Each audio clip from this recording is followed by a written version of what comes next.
Amigo Mariano Reino Buch. Mariano, ¿cómo estás? Buenas tardes para todos. Muy bien, gracias a Dios. Bueno, me alegro mucho. Hoy ya estamos en nuestro programa número 13. Seguimos con el credo. Ya estamos en los últimos artículos del credo. Vamos a hablar sobre este artículo que dice: creo en la comunión de los santos y en el perdón de los pecados. No te quiero preguntar, Mariano, de entrada, porque vamos a explicar el tema, ¿no? Pero yo pienso que en general, si preguntamos un poco a los cristianos, por ejemplo, a la salida de misa, o sea, un cristiano que ya conoce, ¿no?, y va a misa, ¿qué quiere decir la comunión de los santos? Yo no sé si en general la gente sabe qué es la comunión de los santos. Bueno, hoy vamos a ver qué es esto de la comunión de los santos. Y comenzamos diciendo que la iglesia es Communio Sanctorum, en latín, comunión de los santos, es decir, la comunidad de todos los que recibieron el bautismo del Espíritu Santo. O sea, todos los bautizados formamos la iglesia y formamos esta Communio Sanctorum. Esta comunión de los santos, estos miembros de la iglesia, algunos estamos acá, peregrinando en la tierra. Otros están preparándose para el cielo en el purgatorio, purgando sus culpas y también aprovechando las oraciones que nosotros podemos ofrecer, ¿no? Y otros gozan ya de la visión de Dios e interceden por nosotros.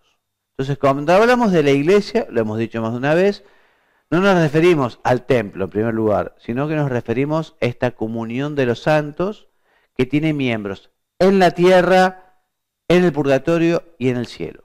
¿Vamos bien, Mariano? Sí. Bien. La comunión de los santos también quiere decir que todos los cristianos tenemos en común los dones santos que nos ha dejado Jesucristo, cuyo vértice, cuyo culmen, cuyo centro es la Eucaristía. Todos los demás sacramentos se ordenan, toda la liturgia se ordenan justamente hacia la Eucaristía, que es el cuerpo de Cristo, es Cristo mismo en el pan. Por la comunión de los santos, los méritos de Cristo y de todos los santos que nos han precedido en la tierra nos ayudan en nuestra misión, esa misión que el Señor nos pide, que debemos realizar en la iglesia. Los santos que están en el cielo no asisten con indiferencia a la vida de los que peregrinan, sino que nos ayudan y nos impulsan. ¿Vos, Mariano, tenés alguna devoción especial con algún santo al que le pedís, le encomendás, le tenés así especial cercanía? No. No. La verdad que no. Bueno, seguramente en algún momento te vas a hacer amigo de alguno de ellos cuando encuentres, no sé.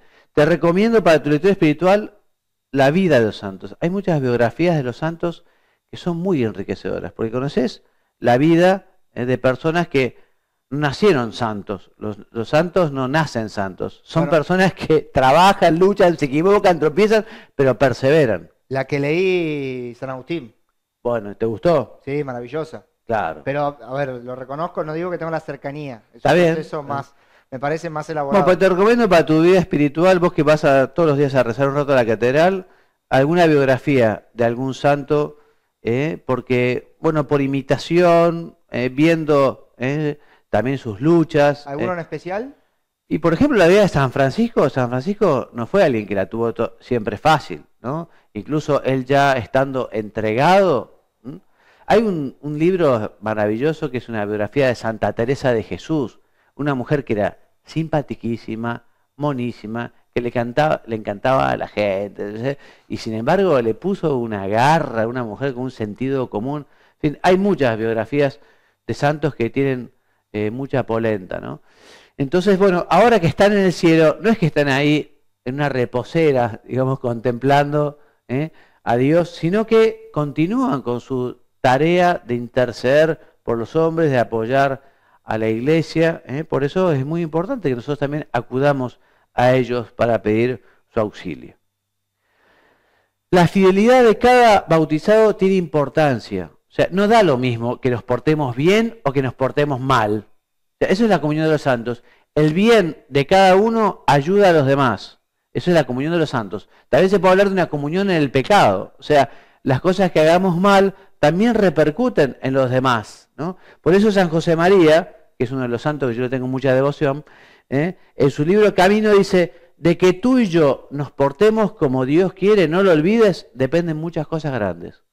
O sea que vos lo que haces, Mariano, y quizás no lo ve nadie, y lo ve solo Dios, tu trabajo, quizá lo que me explicabas hace un rato, la rutina de ver los programas que grabaron, a ver cómo quedaron, subir, algo que puede costar, que puede ser tedioso, uno dice, bueno, pero eso ofrecido a Dios tiene un gran valor y hace mucho bien. Con eso estás ayudando a la patria, ayudando a la iglesia, ¿no? Ayudando a los cristianos, o sea, por la comunión de los santos, todo lo que nosotros hacemos bueno, rezar, trabajar, etcétera, estudiar, bueno, todo eso ayuda, suma, agrega.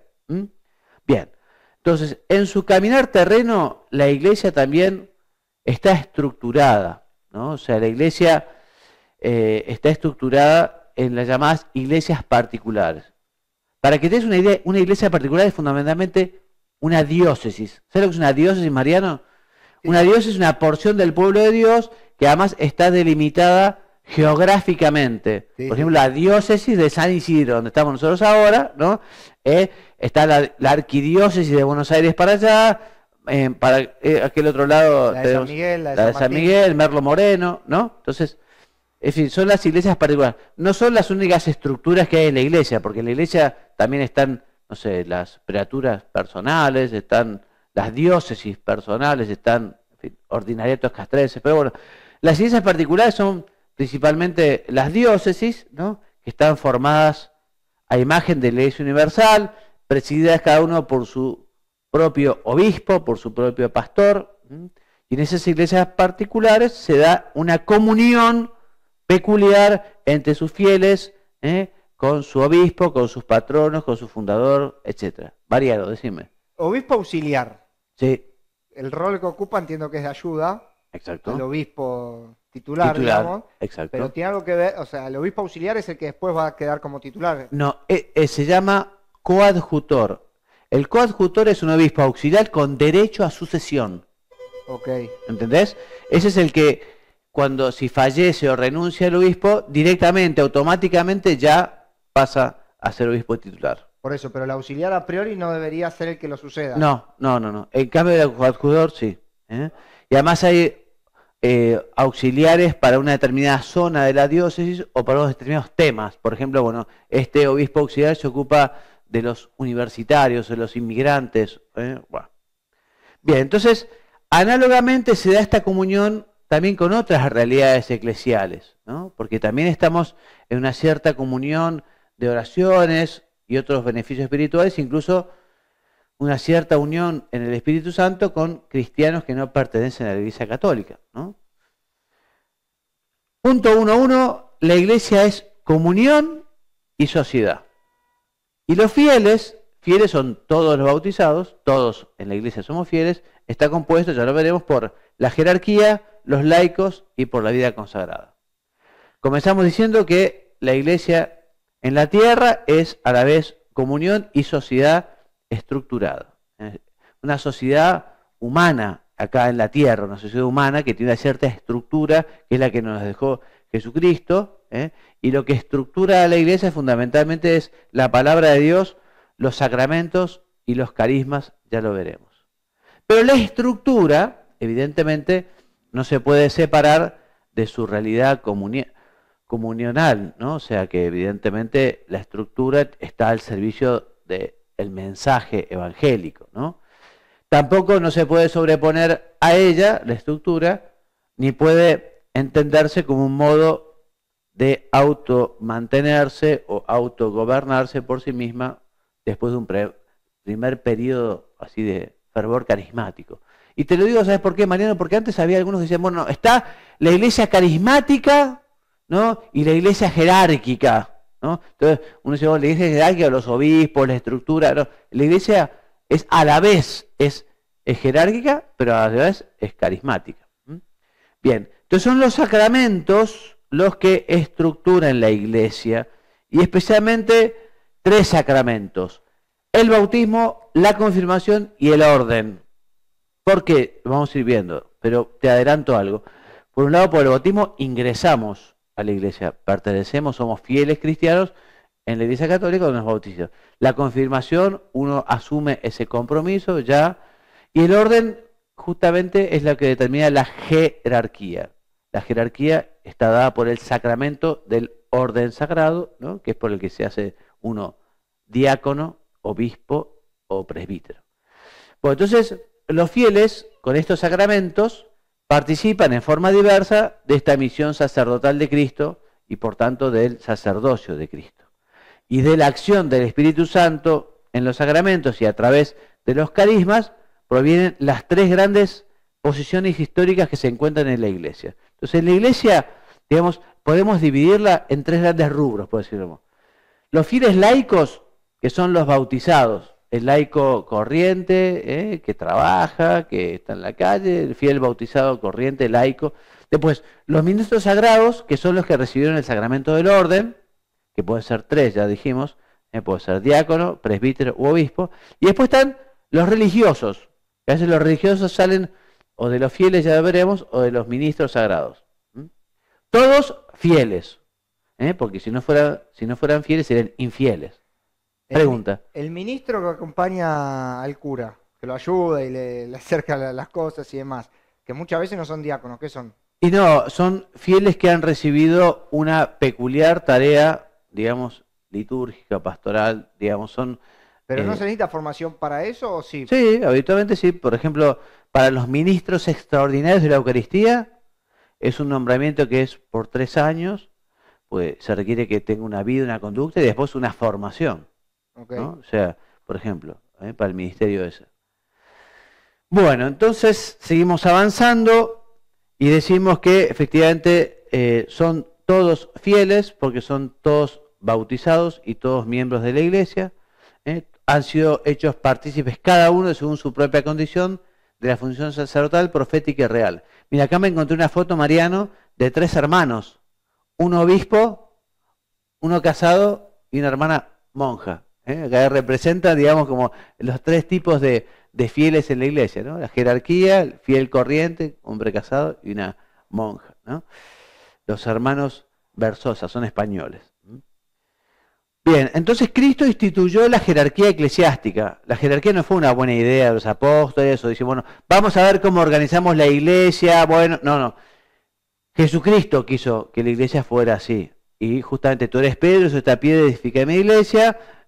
Pedro es la cabeza y después nombra a todos en la última cena con el sacramento del orden. Hagan esto en memoria mía. A los que les perdonan los pecados les serán perdonados. En Cristo entonces es quien nos regala la jerarquía, ¿no?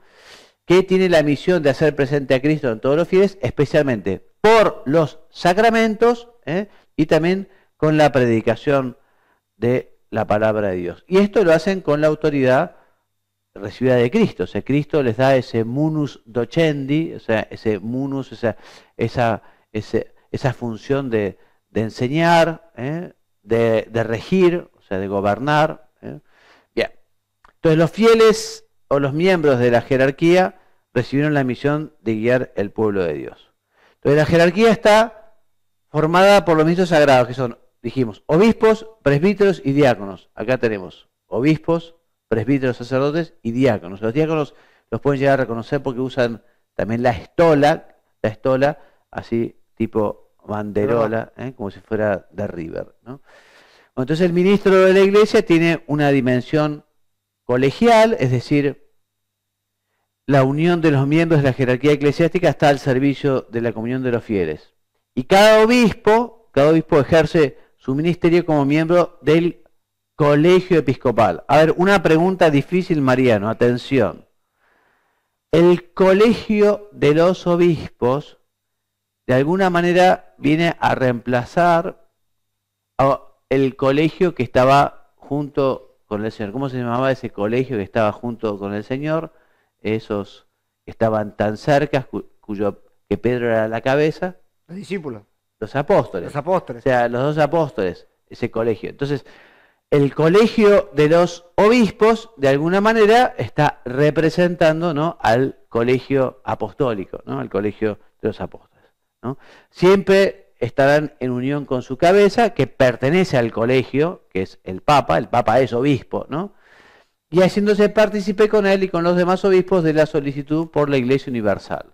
Esto quiere decir que el obispo no solo tiene que preocuparse de su diócesis, también tiene que pensar con una mentalidad amplia, y por eso también los obispos suelen ser muy generosos con prestar sacerdotes para diócesis que no tienen sacerdotes, o a veces apoyar económicamente a diócesis más pobres. O sea, lógicamente el obispo del lugar, miembro del colegio de los apóstoles, miembro del colegio episcopal, tendrá que tener esa solicitud por la Iglesia Universal, una visión más general, más universal, no tan pequeña. Bien, además, si se le ha confiado una iglesia particular, o sea, una diócesis, la gobierna en nombre de Cristo con la autoridad que ha recibido, con potestad, una potestad que es propia, ordinaria e inmediata. Propia porque la recibe directamente de Cristo, no es que la reciba del Papa, la recibe con el sacramento del orden. Ordinaria porque está unido a un oficio eclesiástico, a una tarea, ¿no?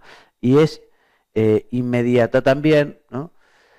Porque la ejerce inmediatamente. A veces también puede delegarla. Vos me hablabas, por ejemplo, de los obispos auxiliares. El obispo auxiliar tiene una potestad que es ordinaria también, pero que se le ha dado, junto con el cargo, el obispo le ha nombrado, en fin, los ha nombrado con el visto bueno de la Santa Sede, porque siempre que se ordena un obispo se hace con el visto bueno de la Santa Sede, ¿no? Pero también a veces el obispo puede delegar algunas de sus funciones, ¿no? Puede delegar. Entonces esa potestad a veces es delegada. Bueno, el ministerio episcopal también tiene un carácter personal porque cada uno es responsable ante Cristo, que lo ha llamado personalmente y le confirió la misión al recibir este sacramento del orden en su plenitud. Léeme, no te he pedido todavía que me leas nada, léeme acá este texto sobre el Papa, sobre el Santo Padre. El Papa es el obispo de Roma y sucesor de San Pedro, es el perpetuo y visible principio y fundamento de la unidad de la Iglesia. Sigue. Es el vicario de Cristo, cabeza del colegio de los obispos y pastor de toda la Iglesia, sobre la que tiene por institución divina la potestad plena, suprema, inmediata y universal. Plena porque no hay nada más arriba de él, lo mismo que plena es porque es todas las cosas, todo lo que tiene que ver con la parte más ejecutiva, la parte más legislativa. Suprema es porque no hay arriba de él ninguna autoridad, inmediata, universal para toda la Iglesia y para todas las personas. Entonces, y el colegio de los obispos, en comunión con el Papa y nunca sin él, también puede ejercer la potestad suprema y plena de la Iglesia en algunas circunstancias, especialmente ya lo veremos en un ratito, cuando están reunidos en concilio. ¿Qué más? Respecto de los obispos, entonces los obispos han recibido la misión de enseñar, como testigos auténticos de la fe apostólica, la misión de santificar, dispensando la gracia de Cristo, el misterio de la palabra y los sacramentos, particularmente de la Eucaristía, y también han recibido la misión de gobernar a este pueblo de Dios en la tierra. El Señor ha prometido a su iglesia que permanecerá para siempre. Esto nos tiene que llenar de esperanza y de fe. Uno dice, bueno, qué mal que estamos en la iglesia, qué mal que están algunos curas, bueno, a veces uno puede tener un poco de tristeza, y está bien si es que uno lo lleva a rezar y a pedir, pero también tenemos que tener fe de que Jesucristo prometió que la iglesia permanecería hasta el fin del mundo. Muy bien, entonces, los fieles en su conjunto, ¿no? No se equivocan cuando se adhieren indefectiblemente a la fe, guiados por el magisterio vivo de la iglesia, bajo la acción del Espíritu Santo. Y es justamente el Espíritu Santo quien asiste al magisterio. Mariano, pregunta difícil. Magisterio. Magisterio es la función de enseñar que tiene la iglesia, ¿no? Entonces, evidentemente el Espíritu Santo tiene una particular función de que los temas más importantes del magisterio de la Iglesia siempre estén acorde a justamente la fe de la Iglesia y lo que nos dejó la enseñanza de nuestro Señor Jesucristo, ¿no? O sea, que el Espíritu Santo cuida a la Iglesia en estas cuestiones. Por eso también uno tiene que tener mucha fe. Dice, bueno, en los temas importantes la Iglesia no se va a equivocar, porque efectivamente el Espíritu Santo nos cuida a la Iglesia en estas cosas. En algunos casos específicos, esa asistencia del Espíritu Santo garantiza que la intervención del magisterio no contenga error. Por eso se suele decir que en tales casos el magisterio es infalible. En pocos casos. O sea, léeme, Mariano, acá lo que dice el compendio sobre este tema, el número 185. La infalibilidad del magisterio se ejerce cuando el romano pontífice, en virtud de su autoridad de supremo pastor de la Iglesia, o el colegio de los obispos, en comunión con el Papa, sobre todo reunido en un concilio ecuménico, proclaman con acto definitivo una doctrina referente a la fe o a la moral, y también cuando el Papa y los obispos, en su magisterio ordinario, concuerdan en proponer una doctrina como definitiva. O sea, en estos casos cuando el magisterio es infalible, que son pocos casos, porque además es sobre temas de doctrina referente a fe y moral, y además hay un compromiso. Eso se dice que el Papa habla ex cátedra, se dice, desde la cátedra, o sea, como pastor supremo, como maestro, como, o sea, desde este lugar de la cátedra, de enseñanza, ¿no? Entonces, pero en estos casos, ¿no? Lo que dice el Papa en un mensaje un día miércoles en las audiencias, en fin, no necesariamente va a ser infalible, y menos si, por ejemplo, son temas que tienen que ver con, no sé, cuestiones más o menos políticas o cuestiones más o menos tangenciales, ¿no? En fin, la infalibilidad es para muy pocos casos y cuando es sobre fe y moral. Bueno, todo fiel, evidentemente, debe adherirse a tales enseñanzas con el obsequio de la fe. O sea, deben cumplir lo que nos enseña el Papa.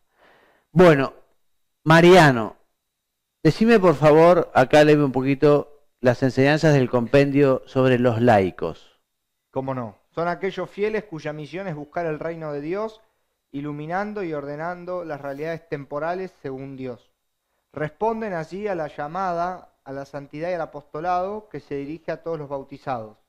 Puesto que participan del sacerdocio de Cristo, los laicos también se asocian a su misión santificadora, profética y real.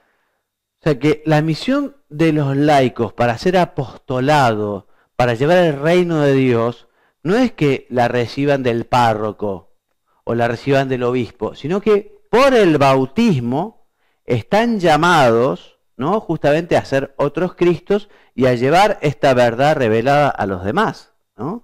Esto es muy importante. Todos los bautizados están llamados al apostolado y a construir la iglesia.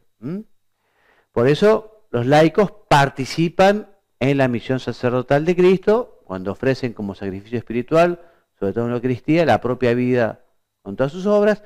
Participan de la misión profética cuando acogen en la fe la palabra de Cristo y la anuncian al mundo con testimonio de la vida y de la palabra. Y también participan en la misión regia, de regir, de enseñar, porque reciben de él el poder de vencer el pecado en sí mismo y en el mundo, e impregnan de valores morales las actividades temporales del hombre y las instituciones de la sociedad. O sea que los triamúnera, los tres múnera o poderes, también de alguna manera lo tienen los laicos, ¿no?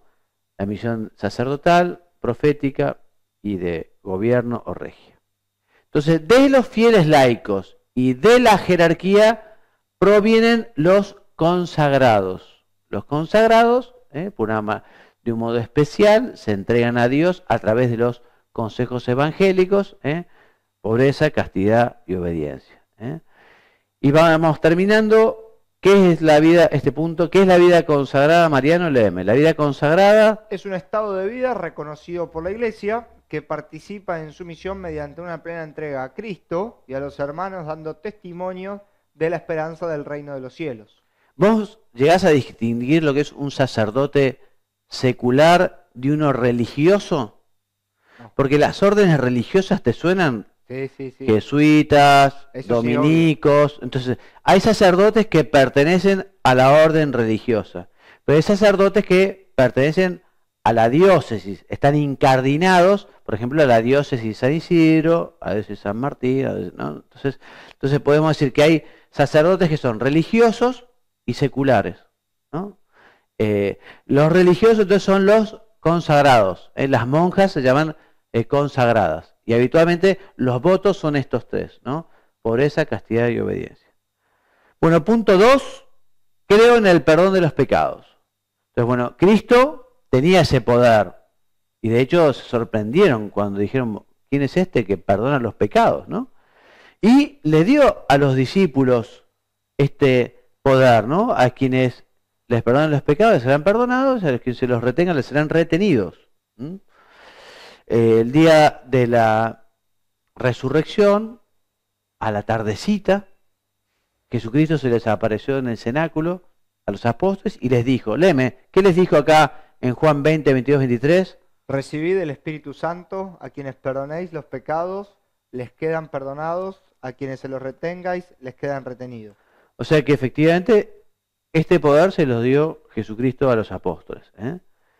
San Pedro, después de Pentecostés, invita a la penitencia y que cada uno sea bautizado para la remisión de sus pecados, ¿no?